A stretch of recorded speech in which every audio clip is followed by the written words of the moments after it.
Betsy and Thomas here for the American Intelligence Media, where we decode the Trump tweets. Thomas, today we have some that are coming from July 10th and into the 11th. Let's start on the one about Peter Strzok and Lisa Page. Trump reports, I'm on Air Force One flying to NATO, and here reports that the FBI lovers, Peter Strzok and Lisa Page, are getting cold feet on testifying about the rigged witch hunt, headed by 13 angry Democrats and people that worked for Obama for 8 years. Total disgrace. Now, Betsy, welcome, and I feel very honored to get to attempt to decode these Trump tweets, as I've always said. And the first one that you're saying here, before you go off, I'm going to go ahead and antidote what you're going to go off on. He always refers to the lovers because they redacted all personal remarks. If the personal remarks had been left in the 55,000 text messages along with the attachments and the redacted names and the SES members, then we would have the whole truth. We don't have the truth. That's what he's making fun of. So when he says the lovers, they wanted, remember, Peter Strzok went behind closed doors with his congressional testimony, and what did he do? He defended himself, and basically, paraphrasing it, he said, "Get out of my business, man. Hey, I can have sex with whoever I want.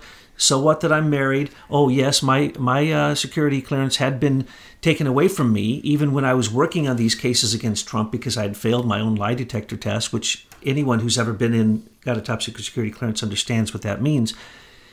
You fail the lie detector test, you usually they immediately remove your clearance and you have to stop everything you're doing and have access to nothing until you can clear that up. Sometimes you go to jail immediately from failing the lie detector test. What happens with him? He goes behind closed doors and basically grumbles and yells and defends himself completely for what he did. Those were government texts. That was property of the United States government. Everything they put on those government phones, those government lines, those secure lines, most of which have been hidden, lost, or obfuscated by Michael Horowitz and his stupid Inspector General fake investigation. So what's going to happen? They're going to go before Peter. The lovers are going to come together, and as Trump says, they're going to have cold feet. Oh yeah. They're going to try to get out of going, and they're going to plead the fifth the whole time because everything they did would indicate that they need to go to jail immediately. It is a total disgrace. And remember, why does he keep connecting the rigged witch hunt with the lovers? They were part of it. They had to be kicked off the special counsel. They continued the Crossfire Hurricane into the special counsel. It's the same thing. Well, I still say, until I personally see all of these texts, I don't say they're lovers. I want to see some lovey-dovey stuff going on because what they're really hiding, Thomas, are the assassination attempts against POTUS. Which are insinuated in even the texts that they released. Yes, and I think that the ones that, if they would be uncovered, will show us even more of a plan. Maybe that's what their insurance policy was. And the other agents basically state that they're going to get boards and nails to do something. Do something with boards and nails with Trump? I guess that's a coffin, and they're going to carry their second gun that they throw away, which is it's a phrase that they use to kill people. You know, when Lisa does eventually go to jail, she's going to be separated from her children. She's SES. Do they go to jail? Oh, Senior Executive Service? Well, speaking of Senior Executive Service, as we uncovered in our explosive audio yesterday, which has a lot of people out there very upset with us, because we have found that he is, and his wife, Senior Executive Service operatives. And that's what Trump tweets, informing the Republican senators of my nomination of Judge Brett Kavanaugh. Of course, he didn't point out that they're Senior Executive Service. We decoders found that out. We don't really know what Trump is doing. And so we speculated in that audio along with... Yeah, but he's Senior Executive Service and he's been hanging around all these globalists. You can't tell me that we can't find a decent judge in the United States and that we have to have another swamp rat there at the Supreme Court. He's a paid political warfare, lawfare and warfare and a weaponized lawyer of the deep swamp. He has defended Clinton. He has defended Baby Bush.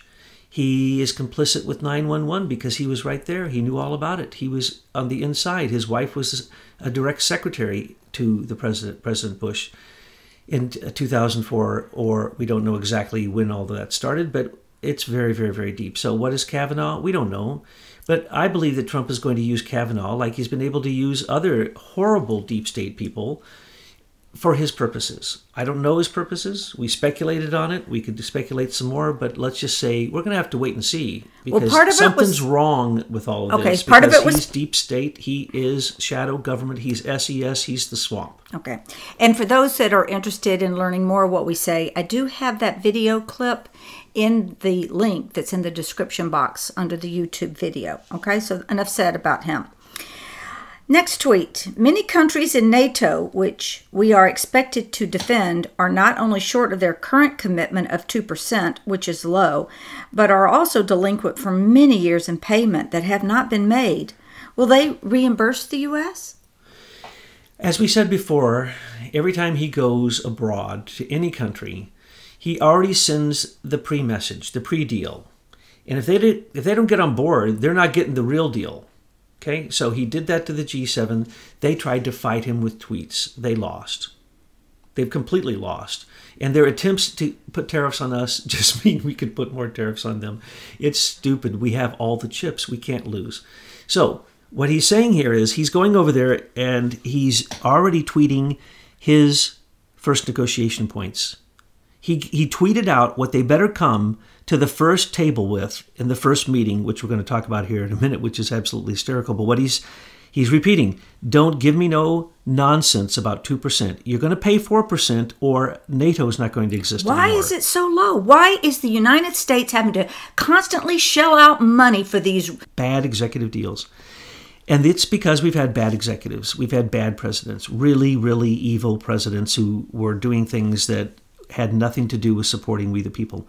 So it's all going up to 4%, or he's just going to drop NATO. We told you he's going to drop NATO, just like he's been dropping all the components of the United Nations one at a time, piece by piece, until it will no longer exist. So he's basically now calling them out so that their pants are down. He waited in the G7 to pull their pants down till they got there. He's pulling their pants down before he gets there with the European Union. And what he's saying is very, very, very clear. You're liars. You're cheaters, you owe us money, and we pay you $151 billion a year. It ain't happening. It ain't happening. And it says, will they reimburse the United States? Strike the word will and strike the question mark. They will reimburse the United States, period. Why? Because he's going to simply use these as bargaining chips.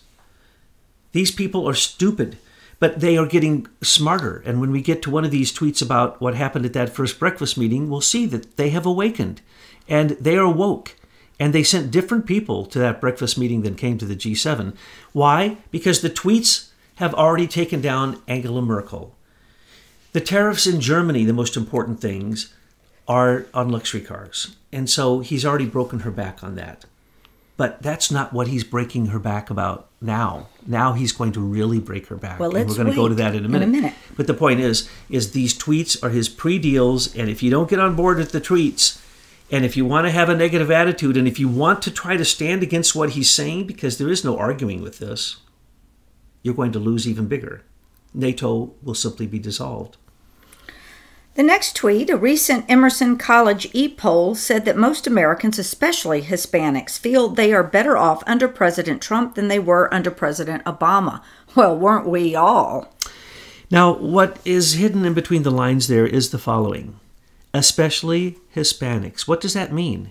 That means illegal aliens. That means, upwards to 20 million illegal aliens. And basically what he's saying is even they believe that he's the first president that's going to give them a reasonable chance of sensible immigration, a path to immigration even for those who have done the right thing once they got here. He was willing to consider that with DACA.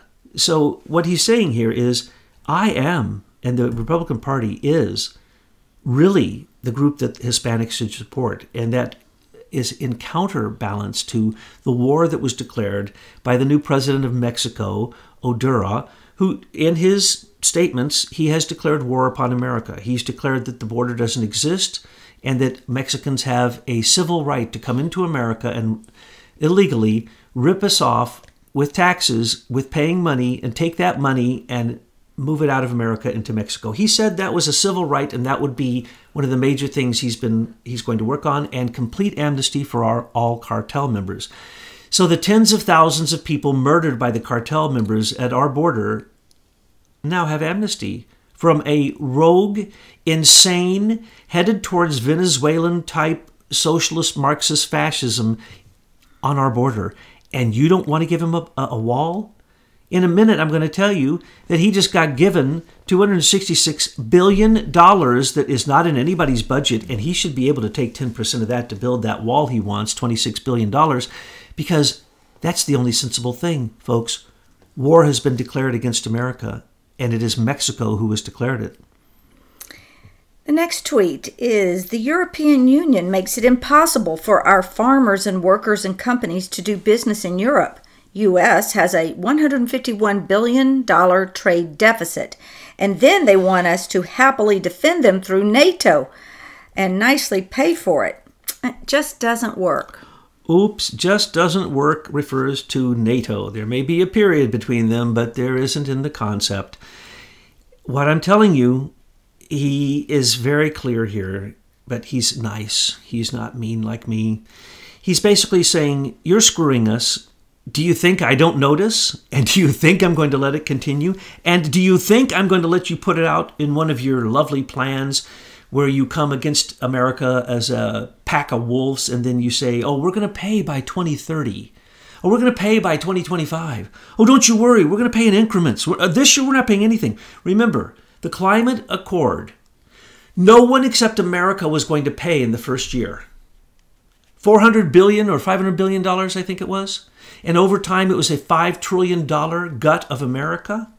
And the European Union wasn't paying anything to begin with. That's the way their deals work. So he's saying no more of those deals. And the $151 billion, I have the chips, folks. I have the trade deficit. You have the surplus. We give it to you. I do deals. I am the president of the United States of America. He also collects rent. Yes. He's collecting rent on the NATO equipment that we have in all of these countries. But they're not paying the rent. So the landlord has come calling, and he's got an eviction notice. And the eviction notice is to NATO. And NATO is a terrible, horrible organization that is nothing but a propaganda machine to go against Russia. And it should be closed, period. Just for a moment, speak about the relationship to NATO and all of this propaganda. The Ukrainian Council and that relationship. The Atlantic Council is the propaganda arm of NATO. It is funded by George Soros. It's funded by Carnegie and the Rockefellers. And it is nothing more than a political machine to keep the Cold War going, because in Henry Kissinger's direction of the Council on Foreign Relations, it all hinges upon the clash of nations. And world dominance is controlled by having all nations below the dominant nation, in other words, America, the superpower, must be in a clash at all times. There must be war. This is what the Bushes built America upon. The continued, what they call the slow war against terrorism, which they say will never end and cannot be won. So we are always in a state of war. And that way they can always sell their weapons and their airplanes and the military men out there in uniform and all equipped. I mean, this is just really creating your own customer for the military-industrial complex. Yes, and please tell me that people remember that in World War I and II, Russia was on our side. I hope people remember we've never been at war with Russia.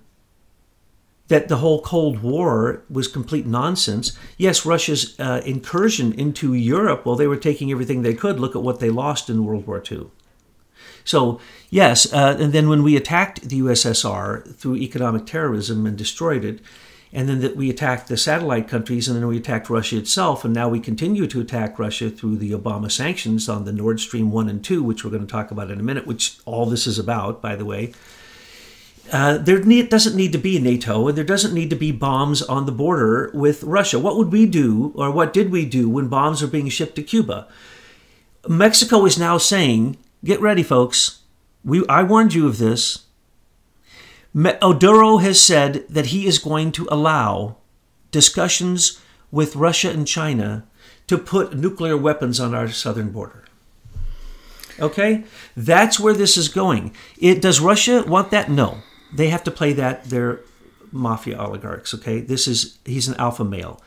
These other beta males and beta females that are in the European Union, they are mealy-mouthed little children, and Trump, they were literally bowing before Trump economically. Let's go to the next tweet so we can get into this bilateral breakfast that I know you're very excited to explain. Just talked with Pfizer CEO and Sek Azar on our drug pricing blueprint. Pfizer is rolling back price hikes so American patients don't pay more. We applaud Pfizer for this decision and hope other companies do the same. Great news for the American people. But it's very bad news for the Clinton Foundation because they make untold hundreds of millions of dollars taking pharmaceutical drugs sold in America at a high price. They stand in the middle, tax them, and sell them to countries throughout the world. And then they keep most of the money themselves. So you see prices being 100 times less in Africa than they are in America. All you have to do is go across the border to Canada. 40 to 80% discount on all drugs. Why is that gouging happening? Because our political leaders allow Americans to be financially and economically raped by the rest of the world. Yes, and they're not being charged with the RICO charges that they should be charged. This is gouging. This is corporate corruption. This is a monopoly. These, in many cases, they have, because of the rights for these drugs and the the ability they have for 5 years to protect it themselves, right? During that time, they can raise the price to anything they want. So they lowered the prices when Trump came in. They raised the prices again, thinking Trump had become a globalist, I guess. And then he had to go after them. And what's he going after them, saying? How is it that these opiates are coming across our southern border? Don't blame it all on the Chinese. I know who's doing it. You're doing it. You're going to lower the prices now. And then they gave him pushback just a week or two ago. And now he comes out, he's going to simply mention the word RICO. And they will lower the prices. They will lower the prices 50%. They'll lower the prices much more. He says, we applaud Pfizer for this decision. No. It wasn't a decision. He twisted their arm. He made them do it. They don't want to do it. Why can they discount them to other countries? Because they don't run the multi-billion-dollar commercials which have subliminal programming in them that tell you to go to your doctor to ask for a drug and you don't even know what the commercial is telling you the illness is. Did anybody notice that? You go to your doctor and say, doctor, do I need Nexium? I think I do. I like those commercials. I don't know what those people's illness is, but I want Nexium. Why? Subliminal programming, and it's all for political influence. So the commercials are there so that they can gouge Americans. And who supports them? Politicians.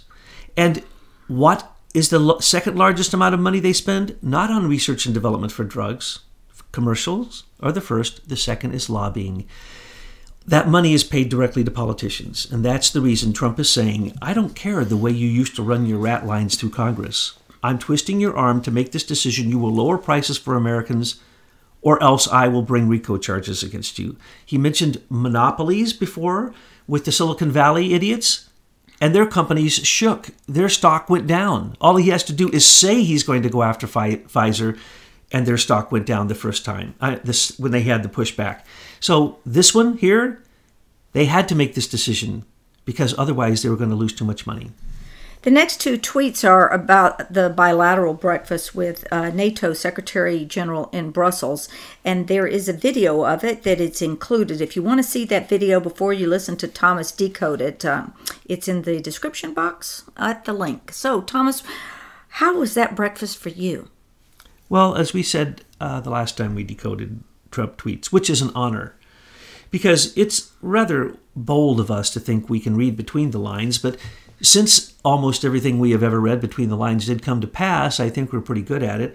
And it's only because Trump is an honest man, and so we can read it because he's honest. He goes to the breakfast, and he already warned them what his deal was. Before he has his coffee poured, there is an 8-minute video where the Secretary of the European Union, representing NATO, says to him, oh, don't worry, Mr. President. If he could have bowed and kissed his foot or his Pope ring, he would have. He bowed economically and said, before we pour the coffee, sir, I want to tell you, I'm giving you $266 billion in new NATO money that we have forced out of the countries that haven't been paying or weren't paying their share. And what does Trump say? He doesn't even bat an eye. He says, well, that's good, but there'll be more. And then the secretary says, sir, there is more coming. Please be patient. There's more coming. And then Trump says, look, okay, you want to play these games? You're only going to give me $266 billion? Then I'm going to right now, before we even start, tell the horrible truth. And the horrible truth is that Germany, who is in Soros's pocket, George Soros's pocket, created the Muslim radical Islamic Muslim fascist invasion of Europe. We now know that because the boats bringing them over were paid for by George Soros and Angela Merkel using tax dollars from Germany. Now, where did she get this money? Because nobody knows, I guess, until now, that Germany has been cheating on the sanctions, and Trump brought this out. And we're talking way more than hundreds of billions of dollars at this point, because let me explain. There's two pipelines that go out of Russia through into northern Germany and into northern Europe. Now, they could go to many different ports, but when the sanctions were put on Nord Stream 1 and Nord Stream 2 wasn't finished, which are the two pipelines I'm talking about, coming out of Russia, going into northern Europe, the sanctions were put on one and basically on the other one too. And so we assumed the sanctions were still on, right? And this is what's breaking the back of Russia. No. What did we tell you the other day? We told you that we don't know that those sanctions are still on now, do we? But what we do know is that Trump put other sanctions 2 or 3 times on Russia.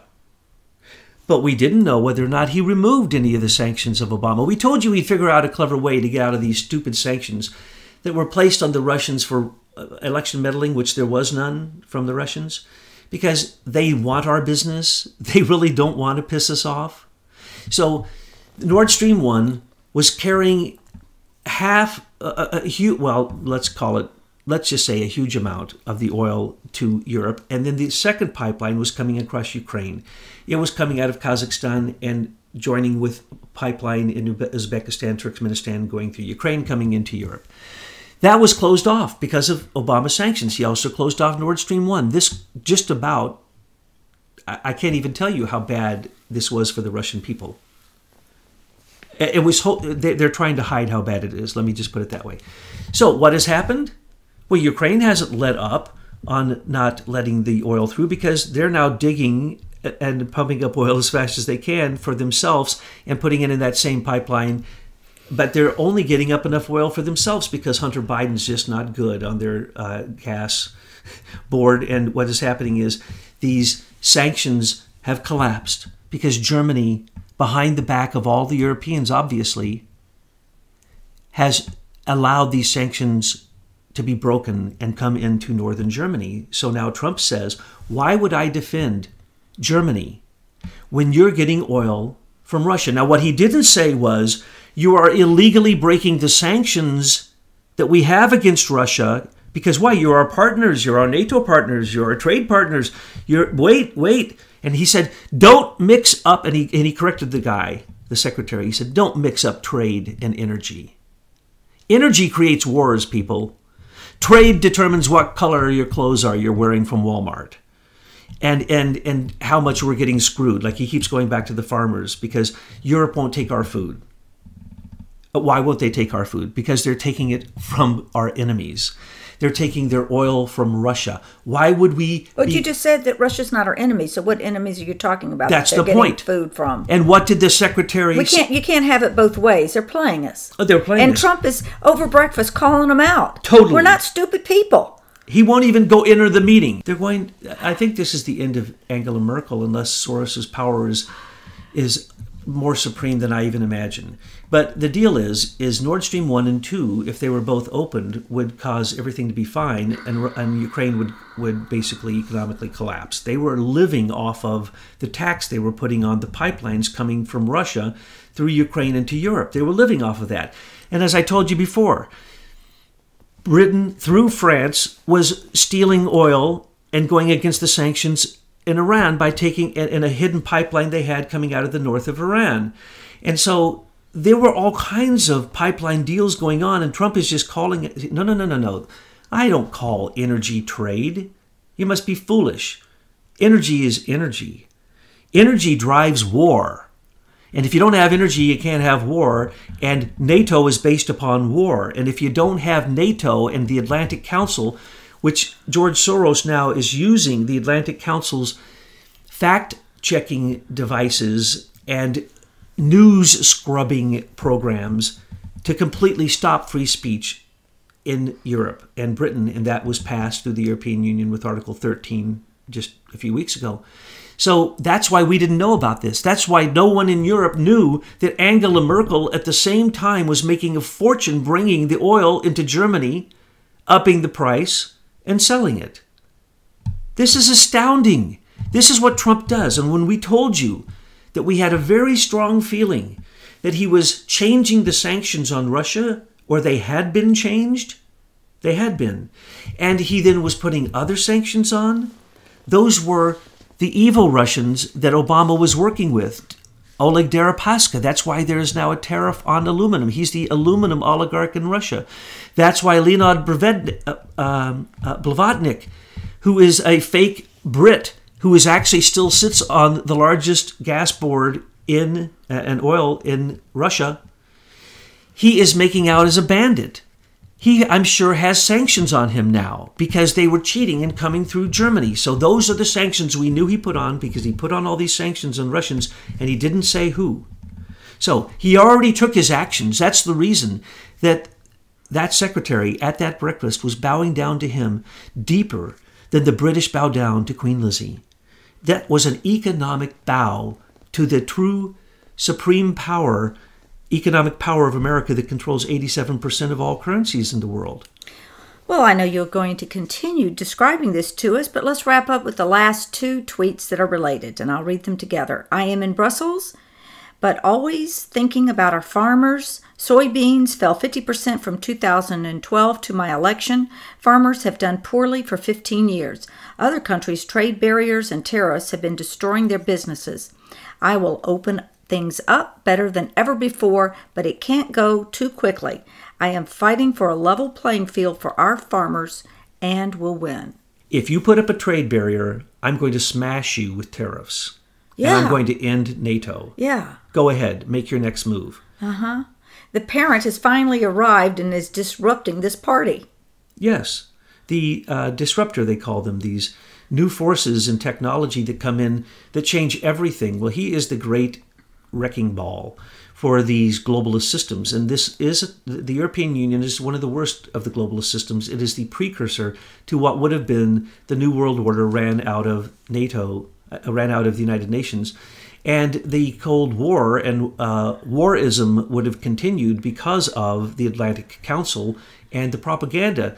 They say that Russia interfered in the French elections, in the German. No, they have no proof whatsoever. However, we have proof that the United Kingdom, the Privy Council, and Queen Elizabeth, they are the ones that have been meddling in everybody's elections. And we're going to hear more about that later on, probably the next audio from Michael McKibben, who's been doing some research in that area and will be showing us the evidence, not the conspiracy theories, that they are behind the election meddling. That is right. And also in America, but all throughout the world, and certainly with what is going on with Article 13. But these are unelected officials who are in the pocket of George Soros. They literally have counted how many there are. 217 of them have direct alliances with George Soros openly through the Open Societies Foundation, Tides Foundation, and other such things. It's like the corruption is thick as a brick. And, you know, if you're out there listening and saying, you know, why is it that I only hear this on Betsy and Thomas's show? You need to ask that. Why isn't fake Fox News reporting on the election meddling from the United Kingdom? Why isn't Fox News reporting the senior executive service and this whole underground operation that's occurring within our government? Why aren't they reporting this, Thomas?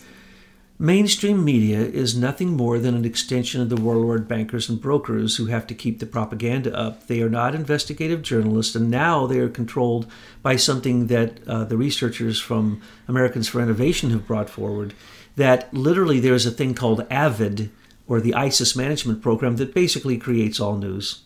It weeds out news, and then you have the Google program, the Digital News Initiative, which is now controlling everything that comes across that is being broadcast in America. So the time of free speech is dwindling unless we stand up and defend people like Jim Jordan, like Devin Nunes, like the people who are fighting the DOJ and the FBI and the CIA. Wrap it up. So what I would like to say is that we had predicted that this would happen. We didn't know what he has brought as the biggest chip. That chip just placed on the table collapsed the table. He is calling Angela Merkel as an evil wrongdoer. And he's not going to do business with anybody that's going to support her evil wrongdoing. Did you hear that that secretary could not come up with one single correct response when Trump said, "Why should I support NATO when Angela Merkel is getting oil from Russia?" He asked it, what, 5-6 times? No answer. That's going to be the only point. And then no trade barriers will have to happen. That's not even under discussion. No more tariffs. That'll have to happen. That's not under discussion. And will NATO go on? Well, not as it is. You either pay up your bill and pay your whole bill, or we're pulling our troops out. And as everyone should know, our troops create tremendous income for every country they're in. It is nothing more than another tariff those countries have placed upon us. We could withdraw them all and put them where the real border is, which is on the southern border with Mexico. I just wanted to say that I'm sure that we have many listeners who have further commentary on this subject, and we really like to see your comments below.